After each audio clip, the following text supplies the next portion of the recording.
Welcome back and good Thursday morning. Your time right now is 5:39 and a new government report reveals about 3% of American adults suffer from a serious psychological distress. Stephanie Bryant has more on this and other medical headlines this morning. Good morning, Stephanie.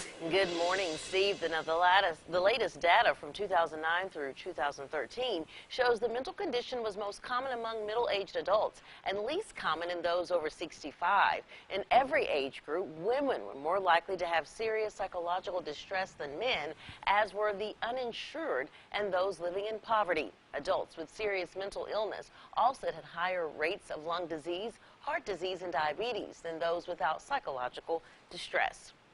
Well, what parent hasn't consoled a terrified child in the middle of the night after a scary dream? Well, what if it wasn't a nightmare? Her child couldn't be comforted. As Megan Pringle explains, it happens to about 3% of children.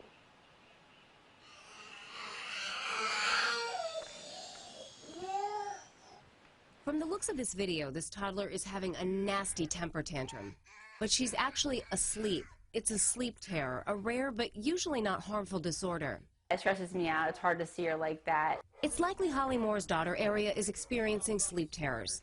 The 3-year-old twin wakes up a few times a week inconsolable. It's not so much of a scream, more of like I associate it with like a growl almost. It does kind of sound like a roar in a sense, followed by crying, screaming, and then when I get into her, I notice she's thrashing around, like rolling back and forth in her crib. The mother says it's out of character for her energetic, happy daughter. She wishes there was something she could do. It's more stressful for the parents to observe the sleep terror than for the child to experience the sleep terror. They have no recollection the following day, and it usually does not affect their daytime functioning. Dr. Cecilia Melendrez is a pediatric pulmonologist and sleep specialist at Johns Hopkins. She says most research on sleep terrors points to kids not getting enough sleep. The big thing that we've seen is sleep deprivation, so just kids who have a very irregular sleep-wake cycles, or those kids who usually take a nap but miss naps for several days. Since terrors happen during a deep stage of sleep, some doctors believe interrupting a child about a half an hour after dozing off can help.